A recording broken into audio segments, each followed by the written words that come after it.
from Delmont, Pennsylvania, Steel City Raceway for the final round of the AMA Motocross season. It's good weather. We might get a little rain later on here at the track as we take a look at the 125s getting ready for their first moto. Talon Bolin third in the points, but he's also very anxious to take on Alessio Chiotti, the Italian who's come over to run. This could be termed a shootout of champions, as Ricky Carmichael has already wrapped up his third consecutive AMA 125 title, while Alessio Chiotti, seen here, has already won 3 consecutive world championships.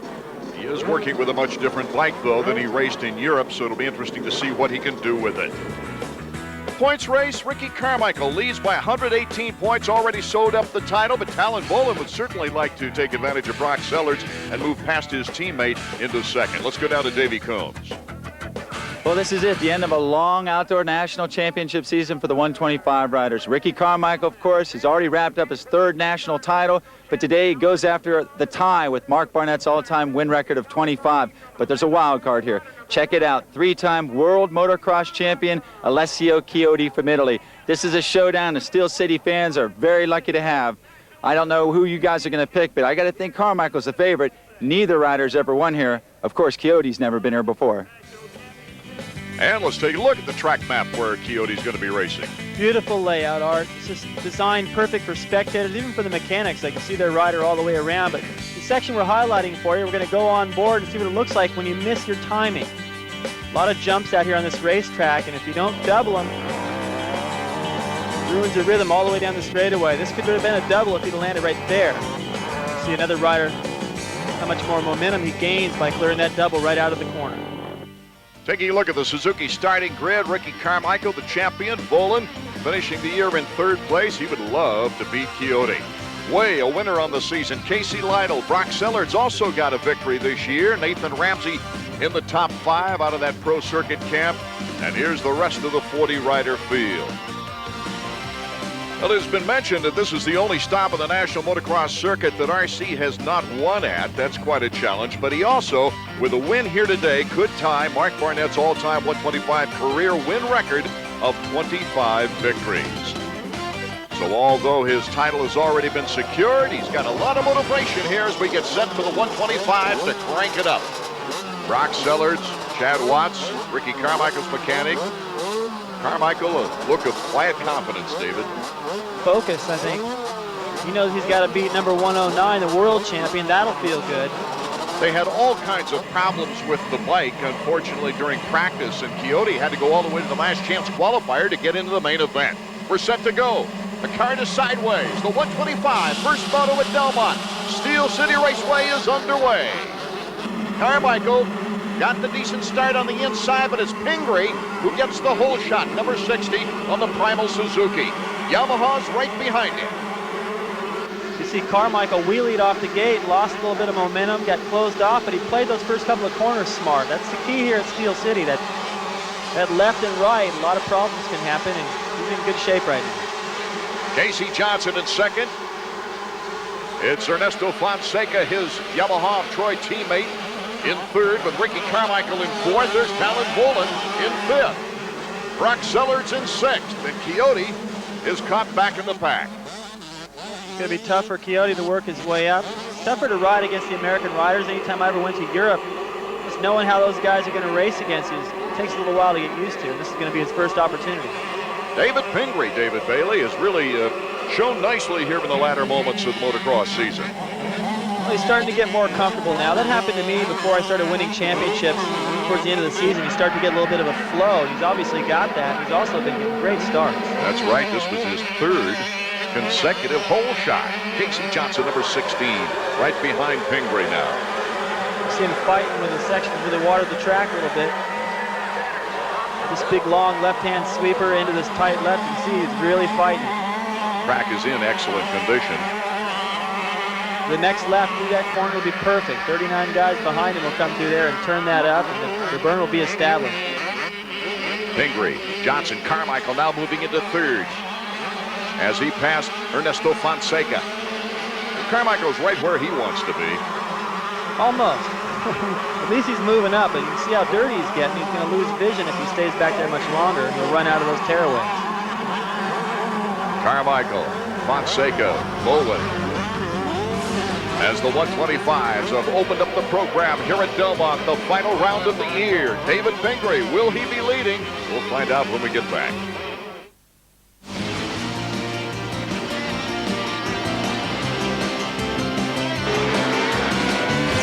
AMA Motocross is brought to you by Honda Motorcycles and the 1999 Honda Race Team. Honda, ride red. And by Championship Motocross featuring Ricky Carmichael. So real you'll be picking your teeth out of the dirt for the PlayStation game console. Now available wherever video games are sold. Back to the action here at our opening moto for 125s. David Pingree is our leader. Casey Johnson in second place is starting to apply a little pressure right now. So is Carmichael in third. Real opportunity for these guys to get out there and just try to catch Carmichael a little bit off guard, even though I still know he's motivated today. As soon as you have that title, you start to ride a little bit different than usually. These guys are taking it to him right now. Does it surprise you that Carmichael's never won here? Carmichael trying for the inside as Casey Johnson takes the lead.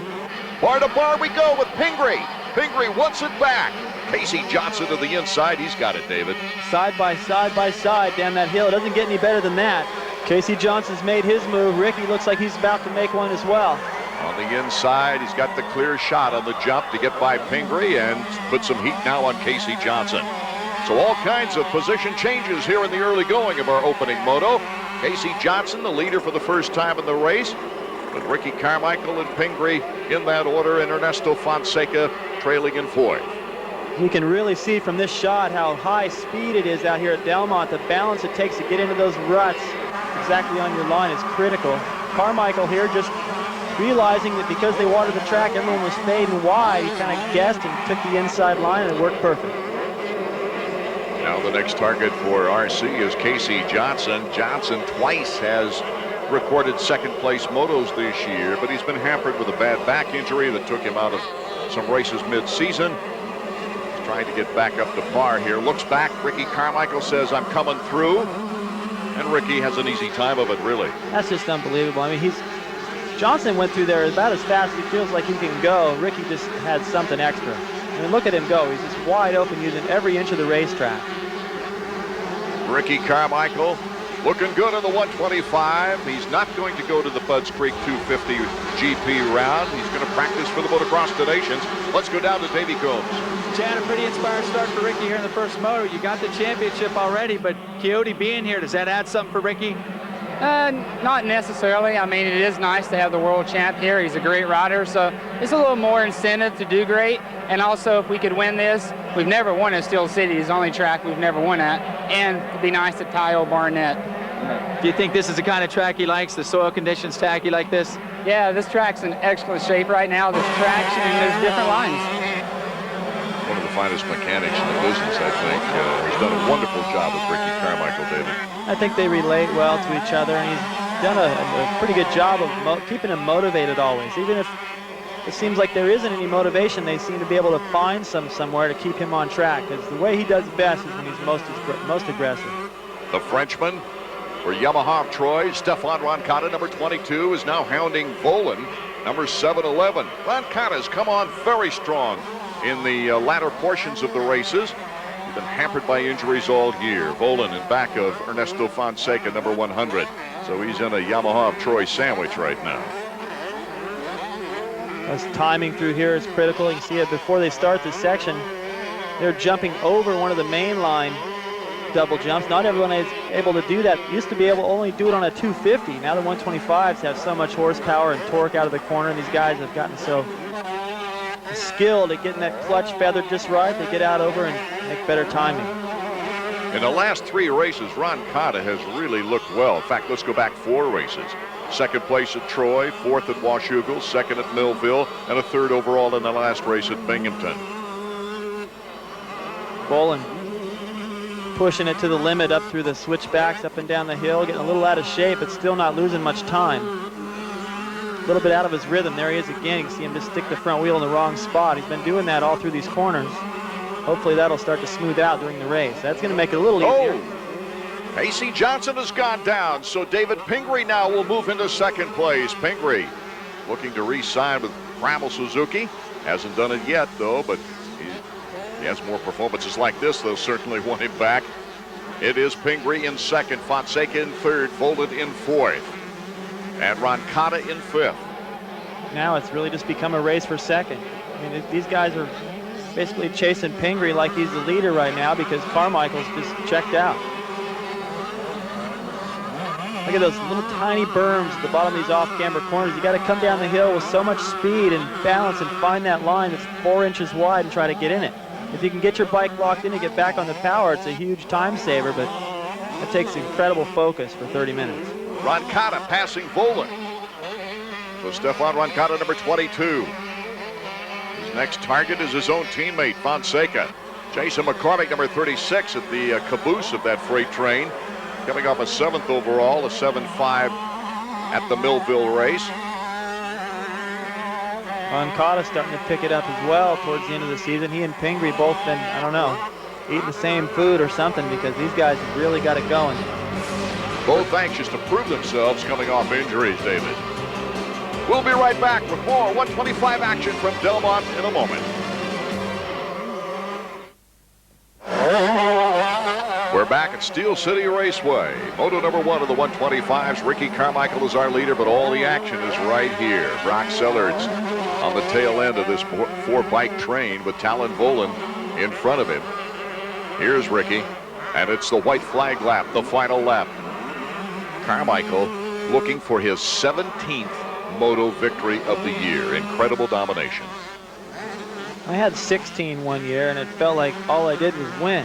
And he's got 17, and he's still got another moto to go. I just can't imagine what it must be like to be inside his head. And he was pretty disturbed when he got a 3rd at Millville and a 2nd at Washougal. Yeah, you can see that even if he crashes in the first turn, gets up, and it's almost a photo finish, and he loses by an inch, he's still blowing a gasket between motos if he wants to win them all. That's why he's been so dominant. The guy's focused all week. He wants to win on Tuesday, Wednesday, on Sunday, always. And he doesn't want to leave the 125 ranks without winning at every track. His very first pro race was right here at Delmont. Went down once, maybe twice, but showed up good enough to win Rookie of the Year that year with that one race under his belt. Same way Raynard joined the pro ranks. Picked up to think he won his first race here. So Carmichael's going to have to wait quite a while to try to pick up a win here if he can. Back to Robbie Raynard running the 250s now. He won 3 of his 5 125 national wins right here at this track. Talk about domination. He's talking about the king of Delmont. Robbie Raynard's 125 action has to register along with Jeff Ward's 500 cc action. This may be a better track for Raynard than Millville. It is certainly in terms of his results. He rides well at both. It's weird how some tracks you just do well, others you just don't. This might be the track that Carmichael just can't seem to get it together, although if he can keep doing what he's doing so far today, looks like he'll be able to make it a perfect career, I guess, in the 125 by winning every venue. Put a capper on that. Jeff Ward won 4 of the 500 races that were staged here. Ricky Carmichael. The crowd cheering for him. We've got a great crowd on hand, even though rain is threatening. Doesn't scare these people away. They're used to this big black thunderclouds rolling in. All they do is just hang on to their beer a little tighter. Carmichael on cruise control right now. Ricky going up the hill, glances at the checkered flag, puts a finger in the air, and easily takes another moto. Pingree holds on to 2nd. Ernesto Fonseca in 4th. And Carl Nunn, another GP rider, getting into the top 10. Let's go down to Davey now, who's with our winner. Champ, I never would have guessed you clinched the title last week. You rode about as hard as you could ride. I'll tell you what, Davey, that was a fun moto. The weather's out here is awesome. You guys did a great job on the track. I'll tell you what, this is the best racetrack so far this year prepared. The dirt is perfect, and you know, the overcast is keeping the track just great. That was definitely a fun moto. Were you keeping an eye out for Alessio Chiodi at all? Not really, you know. I had my hands full with Johnson and Pingree. So it was tough. I didn't get the start I wanted. I don't know what happened. It wasn't too bad, you know. I had the inside gate, so I didn't get squeezed out, but it was good. One more moto, and you could do two things. You could win at Steel City for the first time, which would give you all the 125 national tracks in your career, and it'd give you that 25th career win. Yeah, both of the combination would be great. I never won here. That'd be the main thing for me, definitely. After getting his third consecutive hole shot on the year, David Pingree, number 60, registers his best finish as far as the moto is concerned as he places second. Let's return now to Davey Combs down in the winners area. All right, Ping, way to go. Another good moto. Man, what's gotten into you here at the end of the season? It's just, it's a matter of building confidence, Davey. Every time I get an injury, it knocks me down, and it takes me a few races to build it back up. Just like the end of the Supercross season when I picked it back up and won one. I'm just starting to feel it again. I've come out and I'm comfortable right away. And I can go pretty much Ricky's speed. Unfortunately, not any faster, but at least I'm keeping him in sight. One more moto to go in the whole season. You gonna let it all hang out and go for that first ever overall win? Yeah, I mean, sure. Something could always happen to him, and he could get a bad start. And just try and get out and take off. We'll see what happens. Finally, who helped you get up here? I really want to thank, first of all, my mechanic, Todd Brown. He's done a great job all year long. He gives me crap because I don't give him enough plugs up here. But also American Suzuki, Primal Impulse, Bill's Pipes, Shift, Alpine Stars, Dunlop Tires, Bell Helmets, Scott Goggles, just everyone that backs the team. Thanks a lot. Second Moto 125 action from Delmont, Pennsylvania. Our leader, Ricky Carmichael, Roncada in second. This is the battle for third. Pingree, along with Casey Johnson and Talon Volan. Casey giving him a look. Pingree trying to get back up there and get another great moto finish. Perhaps round out with his best overall. He's got a lot of pressure right now with Casey right there. Volan pressing them both. You see Volan reaching up just off to the side there to clear his vision a little bit. So that is starting to become a little bit of a problem, especially since he's following two bikes. Pingree with his best moto finish of the year in the opening moto, with second place after the whole shot. He's trying to hold on to third right now. Volan is not waiting for Casey Johnson to make a move, really. Casey, though, slick move. Wow, it's great racing. Volan came down and pushed Casey so hard, he ended up making the pass on Pingree. I don't know if he really meant to do that, but that worked out pretty good. And there goes Volan. All into the inside. Just Pingree shut the door on the corner. See what he does down here. This is the corner I talked about where he can run all the way inside, all the way outside. He beat him to the corner, so he got to take whatever line he wanted. Volan does a little dirt track action there, sliding on the slippery turf. And there's Jessamine right behind these guys, putting in a pretty fine ride. Brandon Jessamine showing some potential. If you can just keep the pace of these three guys battling, you're doing something right out there. He's actually been able to close slightly. As you can say, the number is 67 for Jessamine. Volan over the big double. Gets it down just on the downside. That gets tough to do lap after lap. Sometimes you get in there, you have to time that. If you jump too far, you land out on the flat. The suspension goes through quite a bit, and you can't get into the corner as nice. These guys timing it and landing exactly on the downside. That's when they can start their braking for the corner. With the domination of Ricky Carmichael all season long, it's been refreshing to have a Talon Volan on hand. Energetic, never gives up. A little bit wild if he needs to be. Yeah, I really, especially the way the Supercross season went for him, with just one problem after another, I thought, wow, look at that line. I think I'll just go here. It's just tractor marks. But it's actually being able to find traction there. We're in the groove. It's a little bit more polished off, like I was saying, and it's slick. I just didn't expect him to do so well outdoors. I know that was where his expertise was, kind of like Tortelli, and he surprised me in that opener of the year when he passed Carmichael.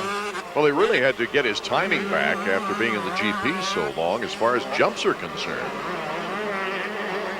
Well, I'm pretty sure he's got used to that. I'm sure he's seen more jumps this year than he's seen probably in his last 3 or 4 years.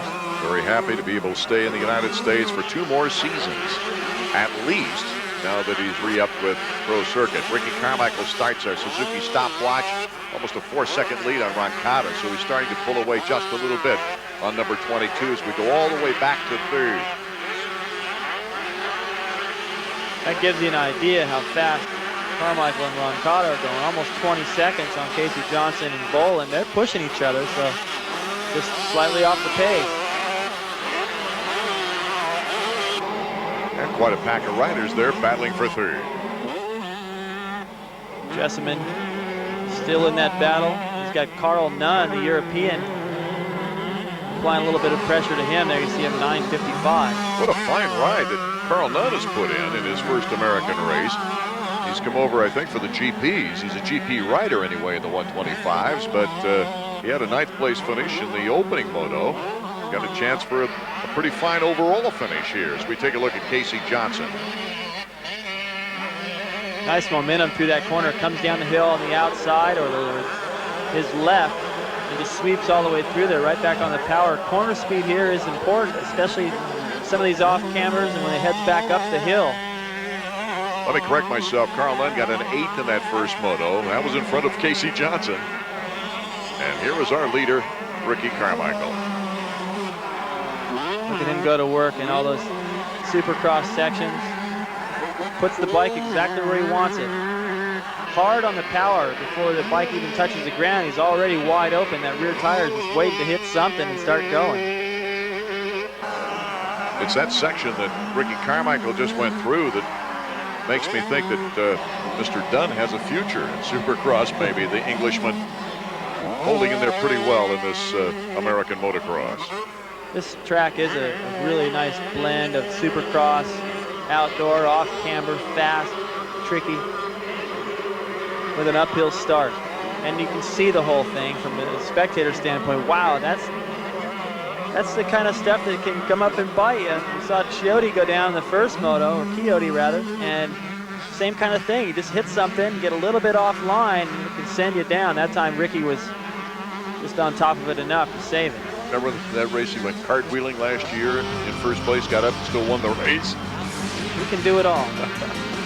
Round 12, drawing near a close. We'll be right back. Check out a checkered flag. We're back in Delmont, Pennsylvania for the final round of 125 action in the final moto of the year. Our leader, Ricky Carmichael. Carmichael just checked out. Stephane RONCADA in 2nd place, unable to keep up with him. Another great performance by Ricky Carmichael. Looking to tie Mark Burnett's all-time career 125 mark. Let's go down to Davey Coombs with Duke Finch of the AMA. As the 125 motor winds down, you're watching Team USA's entry, Ricky Carmichael, for the 1999 Motocross of Nations, win yet another race. And Duke Finch right here with the AMA. Duke, how do you feel about our team going to Brazil? I think we've got a good, strong team. I mean, Ricky's record stands for itself. Kevin Windham's won the most motos of anybody this year, and Mike LaRocco is just a bulldog. He'll go fight for us. I know that it's been a long time since America won, since 1996, actually. Can you guys bring that plate back? I think so. The track down there, from what I understand, has got a few more jumps than what most of the European tracks have got. Even though it don't allow doubles, there should be some stuff that we can make our guys go good on. Good luck. Thanks. We mentioned earlier, Ricky Carmichael doesn't plan on hopping on a 250 for that 250 GP at Budds Creek next week. He wants to be primed and ready for the 125s in Brazil. And from the sound of things, it sounds like that track will really be right up the Americans' alley. You know, I hate to think of it really, but it's kind of been the talk in the past since we have lost that title, is that the Americans' chances are usually equated with how many jumps are on the track or if it's going to rain or not. But I think this year we've got it covered. Kevin Windham and LaRocco both ride well in certain circumstances that don't require Supercross technique. So does Carmichael, and Kevin and LaRocco both ride excellent in the mud, so our chances look great this year. We're looking at Talon Bolin right now. And right behind him is Casey Johnson. Johnson, after going down, trying to get back up into the fray. Starting to copy Bolin's line right there, coming out of that inside.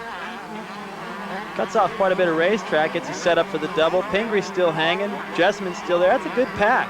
They're really not able to get in and dice with one another, but one mistake and it'll get close.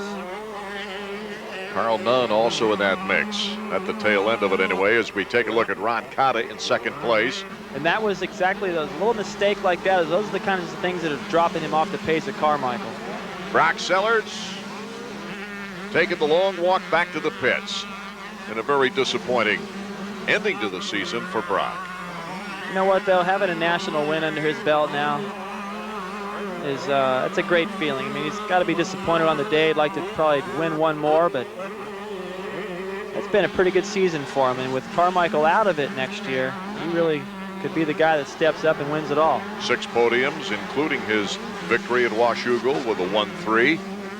Brock Sellards, one of the many we look forward to seeing in action. Battle for the vacated crown. And here's another guy you think might be right there battling with Brock, number 60, David Pingree, should he stay away from injury. I'll never forget the time we were in the press room in San Diego. Just had said hello to him. Hey, how's it going? Oh, everything's great. He was carrying his helmet, headed out on the track. A few minutes later, I learned that he'd crashed, broken his leg, twisted everything. It was ACL. Yeah, it was a lot of problems for him to have to come back from. And forget the fact that he's pretty young, a lot of talent. Plenty of potential still there for David Pingree. Came back to win a Supercross this year. Let's go down to Davey. There's one disappointed rider behind me, Brock Sellards. He grew up right across the Pennsylvania border in Ohio. I knew he really wanted to do well here. Fortunately, before his bike broke, it appears he clinched second in the final 125 championship standings. With Ricky Carmichael moving up to the 250 class, that guy right there has got to be one of the favorites for the year 2000. Brock Sellards having the frustrating moment of watching the rest of the race. That was his bike that the mechanics were just pushing across the track and behind these guys. Jessamine and Nunn. This is an interesting little battle. Jessamine with a lot of potential, a young rider. Carl Nunn, after running the GPs, coming over here and trying the American circuit. Jessamine, as you see there, in 6th position. Europeans seem to be having more and more success coming over here and doing well in Supercross, getting their feet wet and then coming back in years to follow and contesting it the whole time. Little fishtail off the berm there. But this could be a guy we'll be looking a lot more at in the future. The Englishman on the Yamaha. They're both still chasing David Pingree. Pingree, though, holding his own. He wants a fine possible podium spot if he can move up.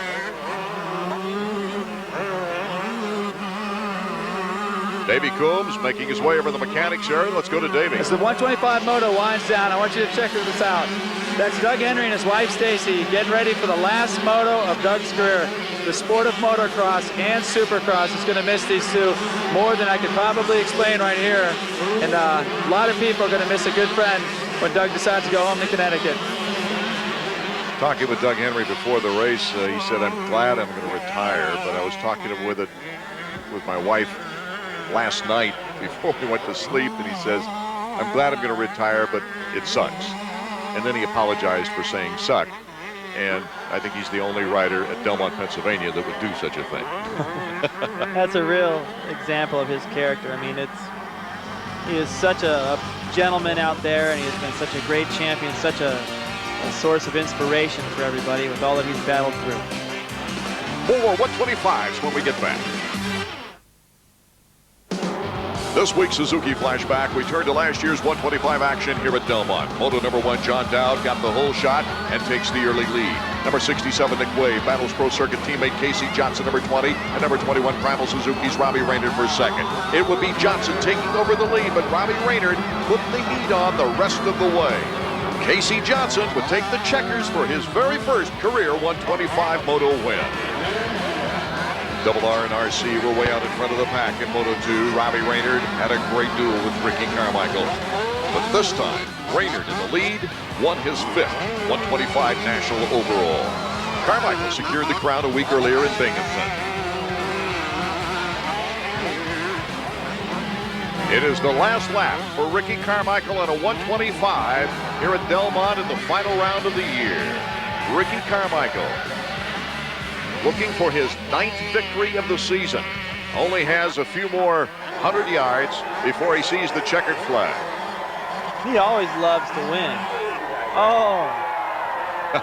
Just so he can do that. I think he would do that even if he didn't win. You could hear the crowd there anticipating and coming around for that. Greg Albertine discussing things with Roger DeCoster before the final 250 moto of the year. But Ricky Carmichael, last week, of course, joined Brock Glover and Mark Barnett as the only 3-time winners in 125 history. And of course, should he not get a flat tire, a broken chain right now, he would tie Mark Barnett's 125 record of 25 wins. Casey Johnson battling with Talon Volan. This is a great thing about motocross. You got Ricky Carmichael way out in front, but there's always some racing going on somewhere, and this has been a great back and forth battle. These guys have been bugging each other the whole race, while Carmichael is just able to make it look, it's just unbelievable. You can go back and watch Volan and Johnson, who are both so talented, ride so hard, still be that far behind somebody like this. Crowd appreciates it too. There's the scene what a lot of people around the country this year have seen, and that is just a truly amazing talent in Carmichael. So Ricky Carmichael gets the checkered flag and will take the victory lap. Carmichael Roncada second. Talon Volan regains third. Casey Johnson, David Pingree are top 5. Let's go down to Davey. Talon, good solid ride to end the season. Yeah, that's about all it was. I really wasn't happy with my first moto ride. It's difficult to pass on this track, and you know, I don't know what it is. Deep down, I trained hard. I was motivated because Kiko and Carmichael was here, and I wanted to beat him, but I guess deep down I just didn't have it today. Some days you have good days and some days you have bad days, and for me this was a bad day. I didn't feel good on the bike all day. I was pretty happy with the second moto, but hey, I didn't get hurt. It's the end of the year. I had a good season overall, top 3. Can't ask for much more than that, Everything's good, I'm healthy, so I'm looking forward to next year. How do you feel about next year? What's going to be different for Talon Volan? Well, actually, I've changed teams for next year, and I'd just like to thank FMF Honda for all their support, But I'm changing teams. I have a new motivation, and of course, Ricky's out of the class, and he's a tough bugger out there. So, I mean, without him in there, I think it's going to be a good race championship, but I feel I should be the odds-on favorite. So I'll work real hard, use that for my motivation, and try to win the title next year, One of these years is going to be my year. I just keep working on it. It's good to have you here in the series, Talon. I'm happy to be back. I did a long tour in Europe, and I say again that my dream's coming true. I never actually expected once I went to Europe to be able to come back and get the support that I got and the spectator support that I got. It's amazing, and it's kind of like a new lease on racing, because get a little bit burned out over here and come here and I'm new, I'm fresh face, everybody likes me and it makes me feel good, and shoot, I feel I can go another 2 or 3 years in my career, no problem. Taking a look at the top 10 now on the overall sheet, Ricky Carmichael, Roncada Pingree holds on to that podium spot in third. Let's go to one of the greatest 125 riders of all time, who's with our Davey Coombs right now. Well, Ricky, there it is. You got the record. Yeah, it feels good, I guess I'll hang out with Barnett for a while, I'd say. I'll tell you what, with all the help from Kawasaki and Fox, Oakley, Pro Circuit, my mom and dad, my mechanic Chad Watts, I tell you, I had a THQ, Troy Lee Designs Bell helmets, Alpine Star boots, and thanks to your family and your whole crew for getting a good track today. I wouldn't have been able to do it, and I'd like to thank everybody for supporting me through my 125 career. It was definitely a good one. Looking ahead to the year 2000, you got one more race on the 125, the Motocross Designations. When you going to get on that 250? Probably next week, I imagine. I'm going to ride the 125 just a little bit before the Donations, but I'll be 110% for that race, definitely. Well, good luck, Ricky. It's been a pleasure watching you on the 125, and I know you got it, and you're on the 250. Thanks a lot, Davey. So Ricky Carmichael with 549 points over the second place rider Brock Sellard's 396, wins by the biggest margin in modern scoring times, 153 points, besting Steve Lapson's 120-point advantage for the crown in the 125s. So now both number 1